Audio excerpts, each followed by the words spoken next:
What's up, everybody? It's Ether back with another video. I know I haven't dropped in a long time. When I was doing my 5K series, I did do a 5K a few weeks ago, but I have only short clips of that, so I might just drop it as a short. Today we are talking about my military process and my swearing. So I'll just explain the process of where I was at and what I had to do in my MEPS. So right now I'm still in the beginning process. I would have make a few videos documenting my journey.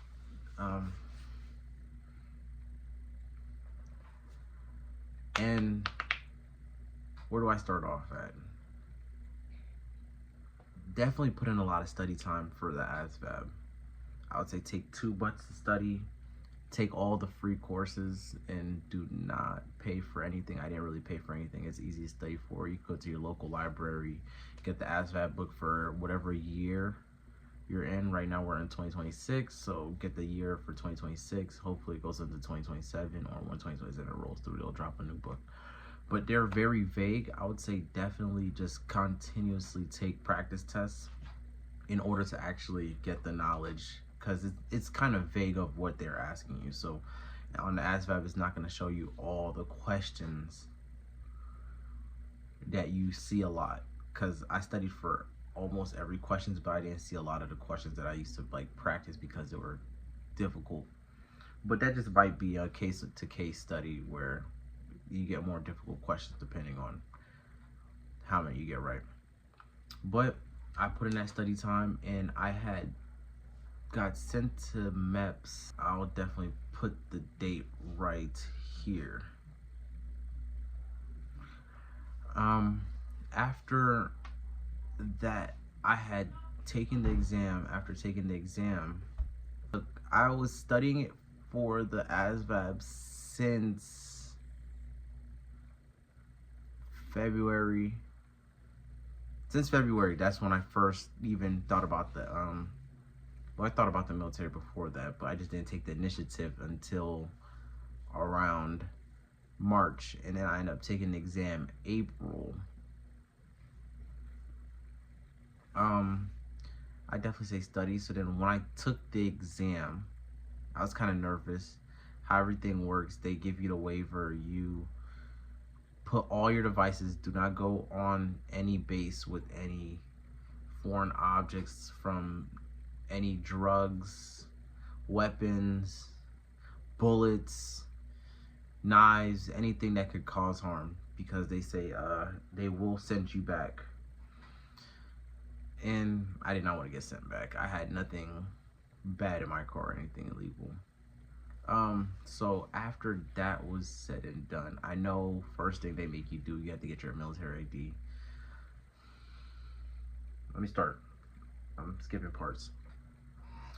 Initially, when I first took the test, I had to drive up to the base, but because I don't have an ID, they had to print you out a 90-day ID. Make sure you keep that, because they're not allowed to print you more than one, because it's a thing where people could get on base with that ID. So definitely keep one. I kind of lost mine, but mine was really in my wallet, so they printed out another one for me with like, thank you to that man, even though he was kind of like grumpy, but I guess it was like early in the morning. So they print out an ID, they tell you to follow a car, because there's a lot of people continuously taking the exam. It was a lot of people from like different branches. Every branch is going to be there, from Navy, Air Force, Marine, Coast Guard, every branch. So I ended up going to the Air Force side and just filling out any papers, getting my name tag. They make you put on your right side. They make you sit down. You have to follow everything they tell you. Just follow, yes sir, yes ma'am, and just proceed wherever they tell you to do, and just pay attention, because they tell you that automatically. Is just pay attention to whatever you're doing. And from there, I just waited. For the testing. There was a lot of people. Real nervous, but I said, God, please wipe away any fear or doubt in the back of my mind about this test. And as soon as I walk through those doors, they grab your papers, they give you this little examination paper, which has all your information, social security and everything like that. And then they take that paper, I guess they they take the paper, they keep the paper after, like, once you go to that room, you sit on the computer and someone puts it on the test. I didn't have much trouble with the test. I usually have a Palo Santo stick as well as rosemary on me in order for me to remember, because I use sensory to remember a lot of the, like, formulas. I definitely say memorize most of the formulas, or all the formulas for every shape, because you don't know what question is going to pop out at you. And I got done. Every time I was stuck on a question, I would smell the Palo Santo stick in order for me to, like, remember how to do it. And if you do take too long on some of the questions, it does give you like a red screen, and then the recruiter would have to, like, basically, like, put a code in order for you to, but I'd say just move at a steady pace so you do not lose on time, because everything is timed on the ASVAB. I ended up passing the ASVAB with a 74, meaning I was basically open for all jobs. But I didn't get my scores until I walked back to the recruiter. I walked to the recruiter, spoke to the recruiter. I had to wait in line because there was a lot of people taking the exam, so it was very busy that day. Recruiters ended up telling me I passed with a 74. Thank God, because the job I wanted required a 70. But I had everything open to me, but I just had to take a secondary test for the other job that I wanted.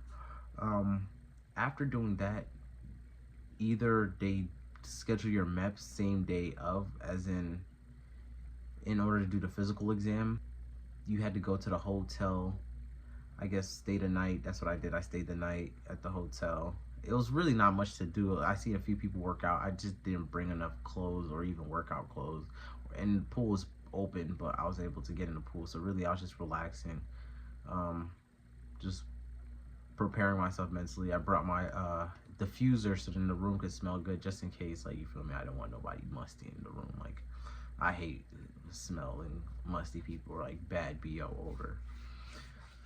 So go to the hotel, they gave you food. The food was trash. And I'm a big foodie. The food was, so I kind of just, like, had that watered down mac and cheese, and I don't even remember. It was just so bad. It was like chicken, but it was just dry, and they had like a little bun.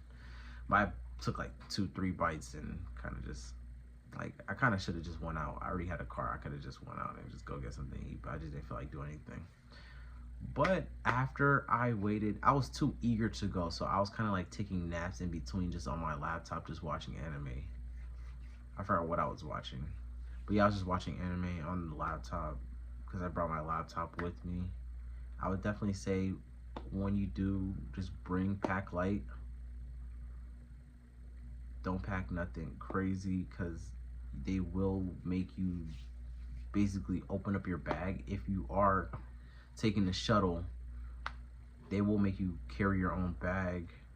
So I definitely say drive yourself, because you will be waiting on others for a while, because a lot of people will either have to take the exam that same time that you're getting your the physical done, as well as the physical took a minute.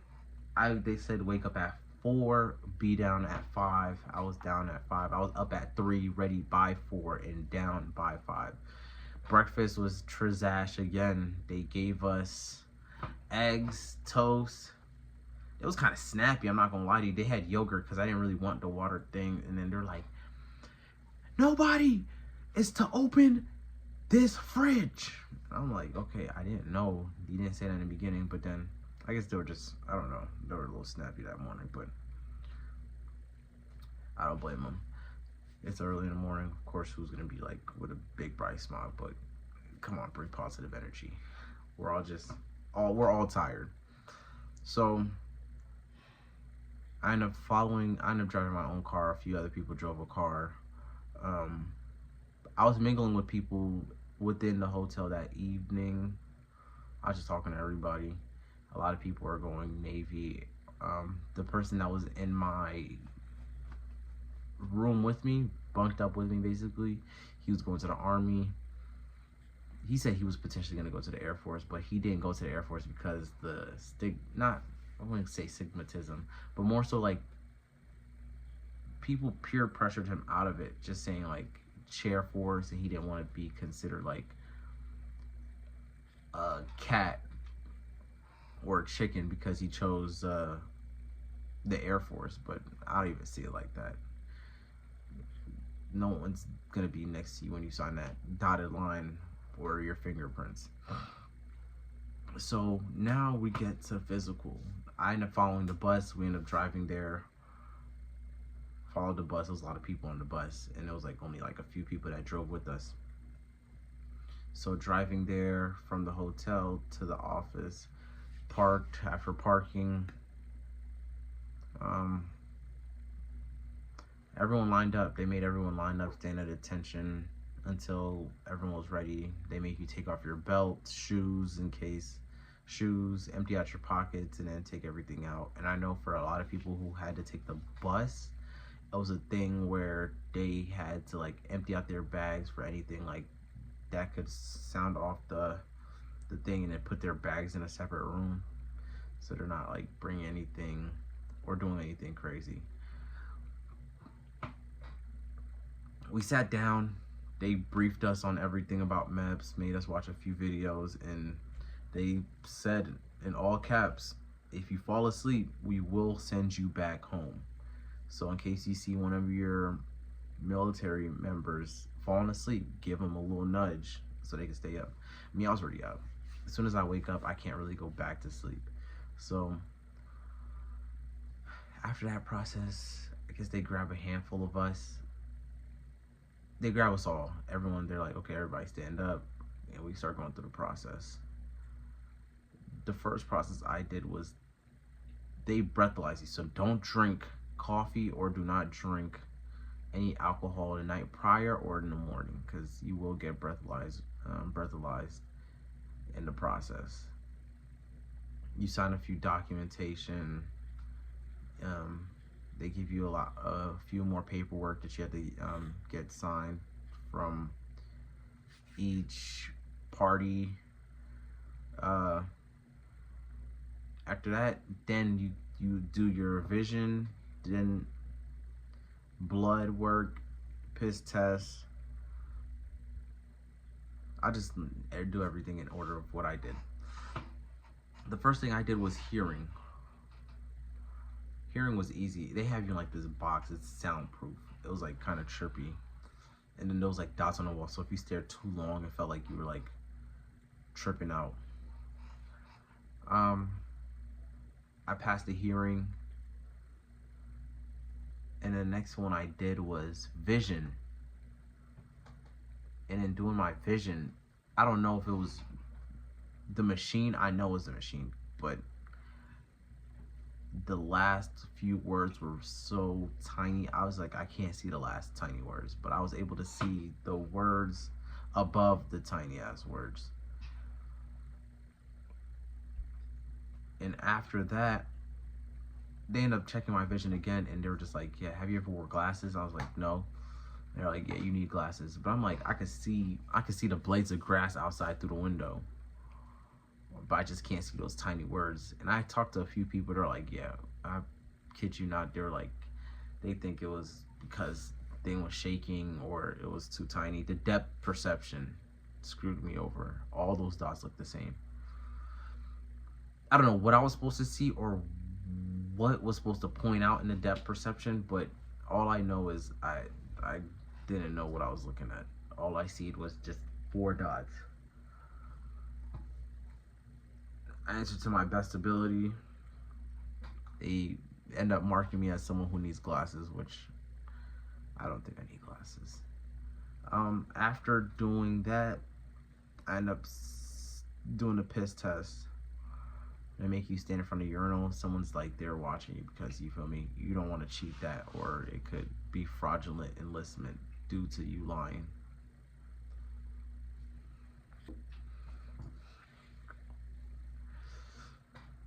They make you take a piss test. You do not want to. I was in the stall with like 3 people, and there's someone like behind you making sure you're able to piss and uncovering everything. They you have to listen to them, or they will like stop you, and then you have to restart. And you just don't want to make anything complicated. Just make everything easier for the liaisons. The dudes next to me were not taking a piss. You feel me?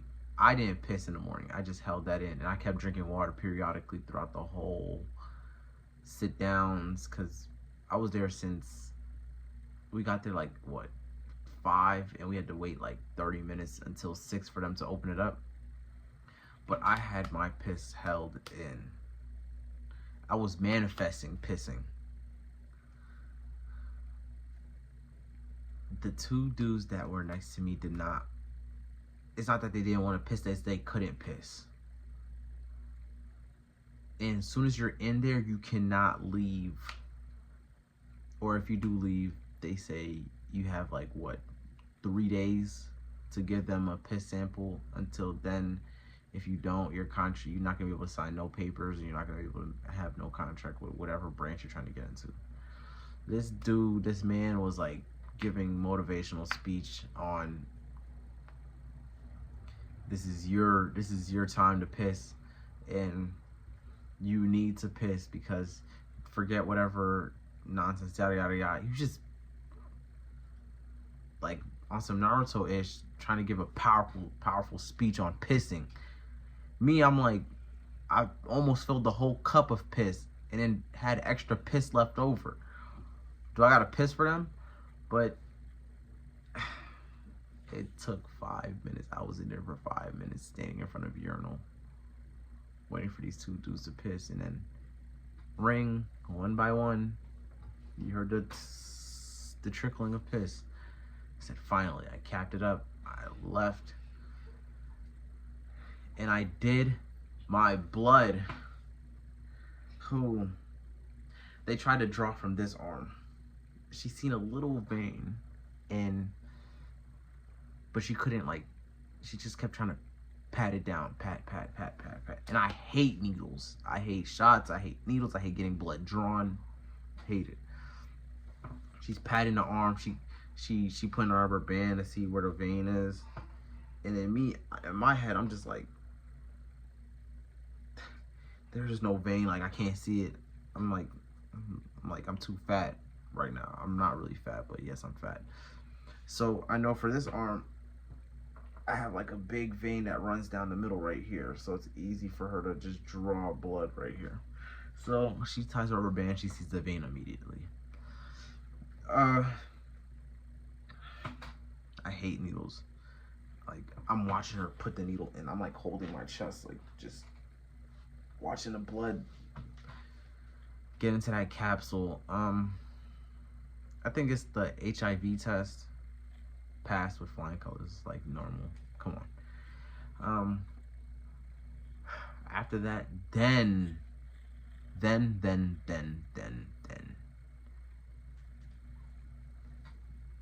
This is the part where everyone says they practically make you strip naked and like put your clothes somewhere. You're in your underwear first, but you have to have your feet out, so you're just only in your boxers, underwears. I don't know the other part for females. I know from a few people that I spoke to, they were like, yeah, some got to keep their bra on, some had to take their bra off. But I don't know how their process works. I don't even know how the guys work. So it was just like, I'm in a room full of guys in their boxers, and they're calling us one by one. 2 people inside the room had to examine us. They had to examine your groin. You had to do duck walks, walk. They checked your vision again, hearing, looked inside your ear, tonsils, everything like that. Ask you a few questions, go through your background of anything that pops up medical-wise that could get you disqualified. So definitely, in case anything gets you disqualified, you might have to get, not even might, you either might get disqualified or you might have to get waivers in order to not get disqualified. So basically giving you a pass in the military to go into the military. So I easily passed that. Wanted to shake the guy's hand because he said I qualified. I want to put clothes on. Be sure to buckle your pants. You should not be adjusting any clothes outside of that room, because they will yell at you to go back into the room and fix yourself. So make sure you have your belt on, shirt on, or shirt tucked or untucked, whichever one.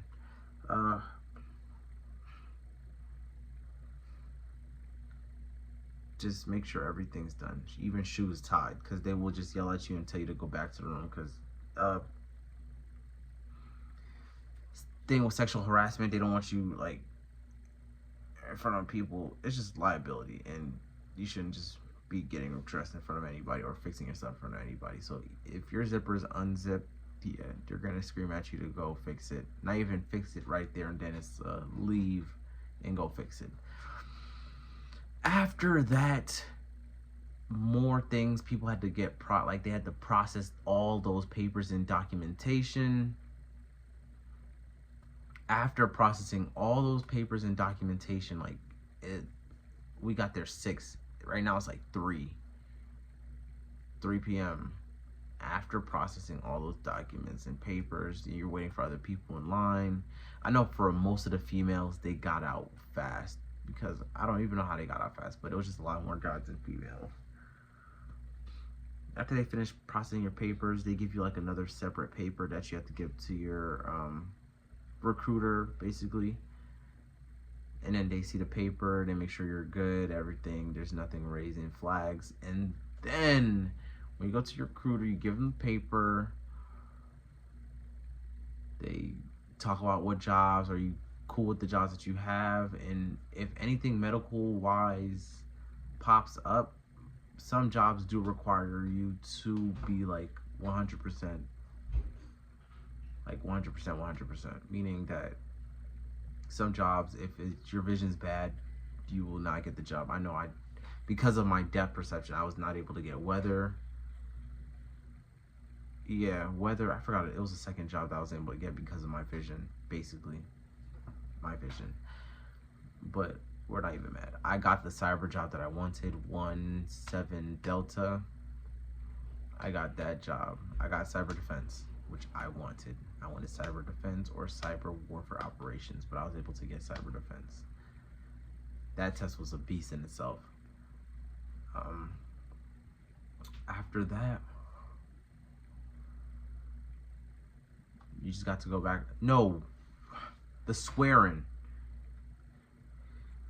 Oh no, it was a lot more. After you finish that and put all the jobs that you listed, then you had to do another background check where they'll go over all your documentation, fingerprints, they get all your fingerprints, everything, biometric scans, make sure everything is accurate, no false information on your record, or that could cause any issues.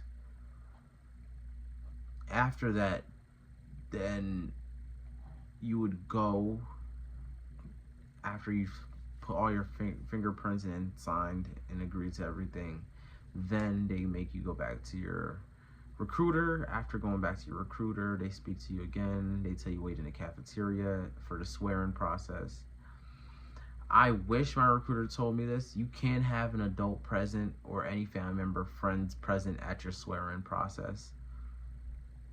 The thing is, you have to have them like put on the list 24 to 48 hours in advance to when you're swearing in.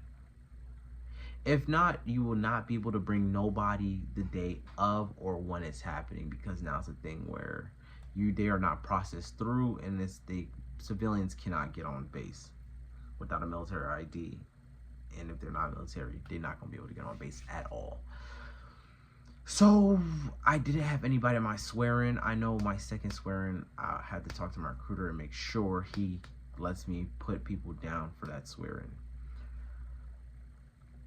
And after the swearing, they make you put your biometric fingerprints again in order to like sign everything, agree about your contract time and everything. And after that, then you are free to go. I didn't get out to like what, I don't remember, but it was some hours I was in there for, trying not to fall asleep, like just taking sips of water and just trying to like use bathroom breaks as like a reason to move my legs. But after that, I got to leave. I got to go home, freshen up, and just explain the process to other people. I was pretty excited that I was able to get in. Nothing was on my record that could basically restrict me from going to the Air Force. And then now it was a waiting game where I had to wait for a job to pick me up. So I kind of waited a minute. Not really a minute, but I was kind of like nervous because I put up they make you choose a lot of jobs, but here's how the thing works. Even though they make you choose a lot of jobs, all jobs that you choose on this list, you can't pick one. You could pick one that you want that's like a top 3, but at the same time, everything will be counted as one job, as everything would be considered your first pick. So I mean, pardon me, even if you get picked up, even if you wanted avionics, but you wanted to be medical, you want to do medical, but you have a lot of avionics and electrical and cyber, you could potentially get picked up for one of those jobs. And if I don't know how it works, but if you deny, it's considered that you're not meeting the requirements of the Air Force. So you could either lose your chance of getting into Air Force, or the thing where you might have to start your process over, or I don't know how it works. But I was lucky that I got my papers, the job that I wanted. He offered me, before I got the ship out date, he offered me a job in avionics, which I didn't want because avionics was not the job I wanted. I really wanted everything cyber. I was able to get the job I wanted. He offered me avionics and saying that they leave this certain date, but I denied it because I thought I had to pick it up, but I denied it. But I tried to take the test for the cyber warfare operations, where you need to take the EPT.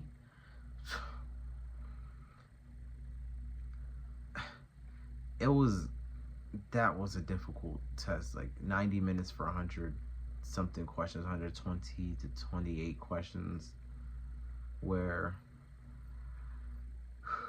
it's a lot. I was kind of under pressure. Another girl took the test.